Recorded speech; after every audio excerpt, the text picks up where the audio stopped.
요즘 많이들 질문이 들어와서 한번 이야기해보러 왔어요. 대구에서 이제 투자 방향성을 어떻게 잡아나가면 좋을지 많이 궁금해 하시더라고요. 네. 그 부분에 대해서 어떤 얘기해 주실 수 있나요? 네. 우리가 지금 고민하는 거는 뭐 내 집 마련이라거나 아니면 소액 투자 이런 부분이 될 것 같거든요. 그래서 뭐 내 집 마련은 당연히 내 집 필요하신 분들이라거나 아니면 갈아타기 정도가 될 수 있겠고, 소액 투자라면 지금 집 정도에서는 뭐 만족한다거나 아니면 뭐 내가 뚜렷한 목돈이 아직 크게 없는 상황이라면 소액으로 할 수 있는 투자 뭐 이런 것들을 고민하게 되는 거니까, 요 두 개에 맞춰서는 좀 다른 솔루션이 제공되어야 될 것 같고요. 뭐 일반적으로 말씀을 좀 드려보자면 지금은 어쨌든 좋은 걸 사는 게 맞는 시장이거든요. 그래서 뭐 가장 많이 거래되고 있는 것도 어쨌든 신축 분양권이기 때문에 사람들이 많이 사는 데는 또 우리가 이유가 있다 이렇게 좀 접근을 해보자면 그게 가장 효율성이 높기 때문이다 이렇게 이제 정리를 할 거니까, 이제 금액대에 맞춰서 좀 바라보시면 될 것 같아요. 그래서 내가 자금이 조금 있는 상태이고 좀 상급지를 노리고 있다라고 하면은 84 타입 기준으로 한 8억 이상 정도로 노리는 게 그래도 중심지에 좋은 아파트를 사는 기준이 된다. 저 개인적으로는 그래도 8억 이상은 되어야지 우리 대구에서 좀 고급 아파트, 좋은 아파트로 되는 것 같아요. 그래서 요걸 먼저 노려보시고, 만약에 뭐 당연히 자금적으로 부족하신 분들이라면 신축 아파트 또 32평 기준으로 한 6억 정도 선을 노리는 게 가장 효율적이지 않나라는 생각이 들어요. 그래서 뭐 비수성구에서도 지금 한 6억 정도 하는 신축 아파트들이 많거든요. 그런 것들 우선적으로 바라보시면 될 것 같고요. 그럼 6억이 안 되는 금액으로는 어떤 지역을 보면 좋을까요? 일단 뭐 사실 요즘에는 하향 평준화가 다 되어 있다라고 말씀을 드리거든요.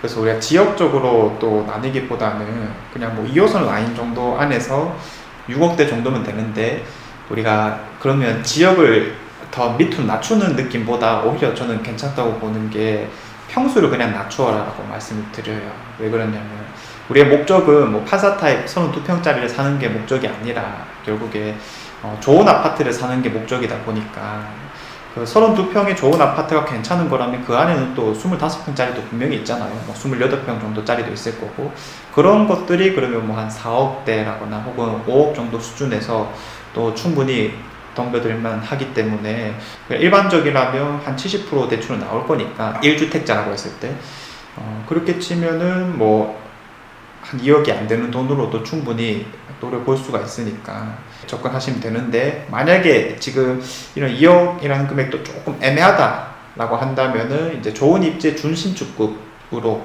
나아가시면 될 거고요. 그게 이제 한 2013년 이후에 지어진 것들을 얘기하는 건데, 그것도 이제 좀 불가능하다 하면은 이제 말 그대로 우리가 똘똘한 집을 사기는 조금 힘들어진 상황이다 보니까, 그러면 뭐 시작이라도 빨라야 된다, 뭐 구축이라도 사야 된다 이런 느낌보다도 저는 차라리 경매를 통해서 목돈을 좀 굴려나가는 게 맞지 않나 이렇게 또 말씀을 드리는 거고요. 그러면 다주택자이신 분들은 어떤 방향으로 투자를 하면 좋을까요?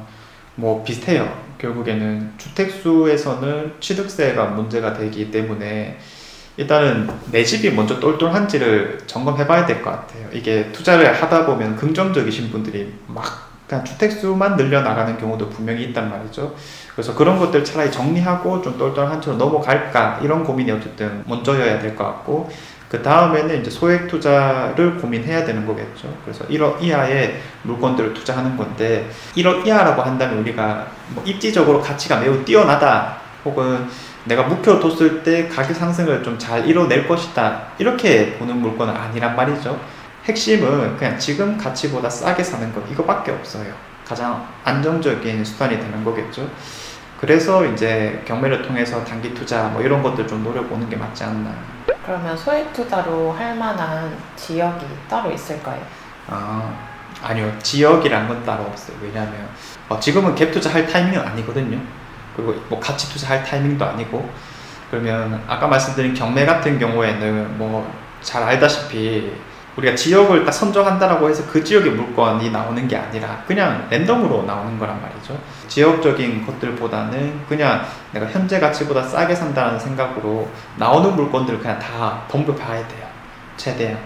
그리고 저는 오히려 이제 이런 투자 목적이라면 대구를 차라리 빼라라고 말씀을 드려요.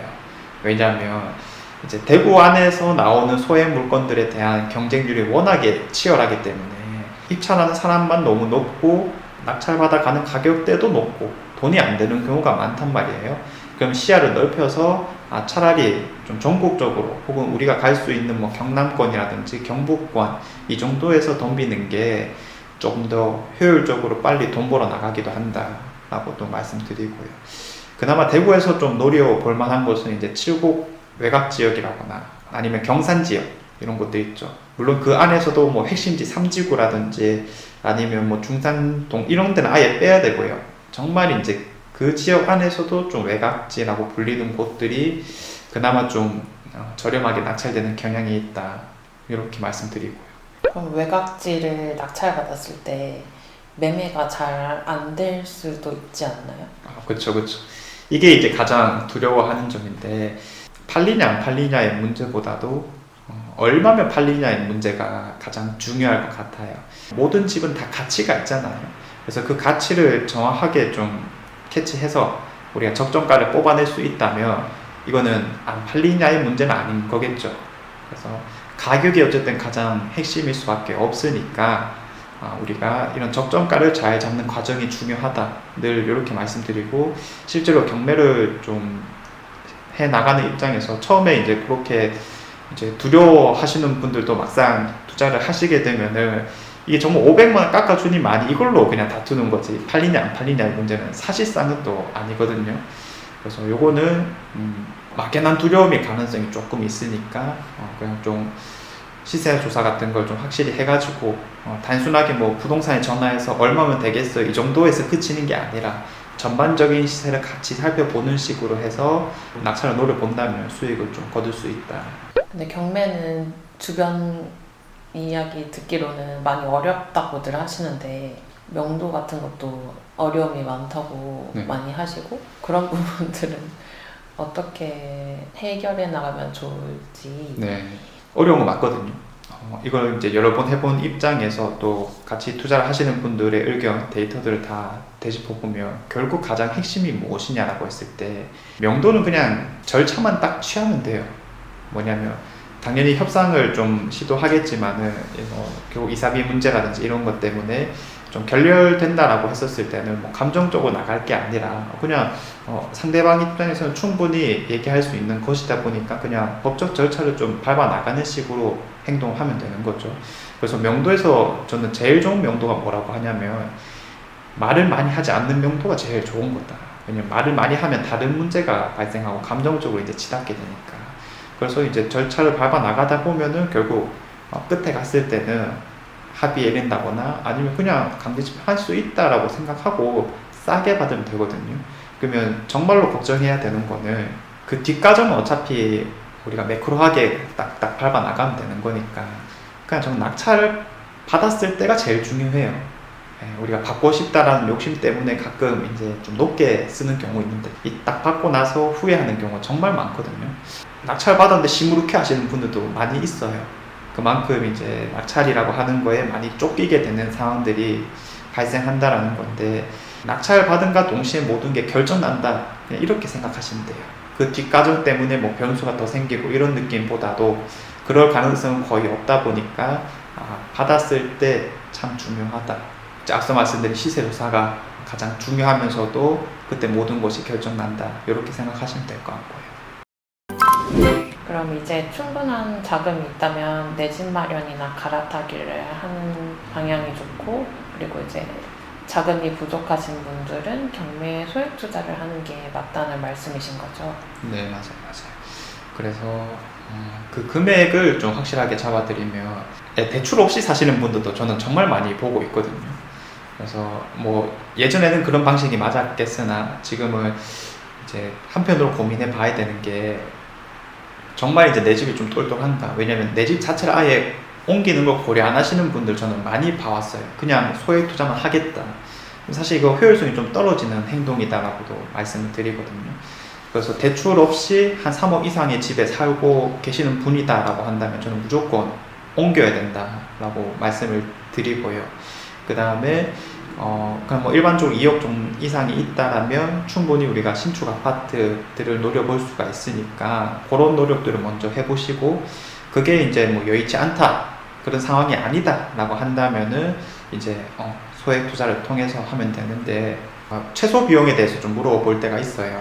그래서 한 2,500 정도에서 3,000만 원 이상이면 충분히 또 소액 투자를 노려볼 수 있으니까 시도해볼 만하다, 이렇게 말씀을 드리겠고요. 그럼 마지막으로 경매로 내 집 마련이나 갈아타기도 가능한지 궁금한데요. 요즘에는 하기 좋은 시장이다, 항상 이렇게 말씀드려요. 왜냐하면 어쨌든 경기 상황이 좀 안 좋다 보니까 보통 경매에서는 신축 물건들이 잘 안 나오거든요. 근데 요즘에는 2019년식 이후에 신축 아파트들도 이제 아름아름 좀 나오고 있는 상황이기 때문에, 물론 그런 거에 대한 경쟁률은 매우 심한데, 그런 집들을 투자 용도로 바라보냐 실거주 용도로 바라보냐에 따라서 완전 결과값이 다르거든요. 그럼 투자자가 투자 용도로 바라보는 건 사실 맞지는 않아요. 왜냐하면 일단 경쟁이 세기 때문에 우리가 원하는 마진폭을 못 보는데, 사실 실거주자 입장이라면 그런 좋은 집들도 충분한 뭐 최소 몇 천만 원 단위에서 싸게 받아갈 수 있기 때문에 요즘 받아가는 가격 보면은 참 이 기회를 잘 활용하고 있구나 라는 생각이 들기도 합니다. 할까 말까 고민하는 것보다 어쨌든 좋은 아파트를 싸게 살 수 있는 기회가 있다면 이거는 안 할 필요가 없는 거다라고 보여지는 거기 때문에, 우리가 가서 뭐 얼마 깎아주세요 이렇게 어렵게 하는 것보다도 그냥 뭐 기회가 왔을 때 노려보는 식으로 행동해도 좋지 않을까라는 생각이 들고요. 오늘 말씀 잘 들었습니다. 네, 감사합니다.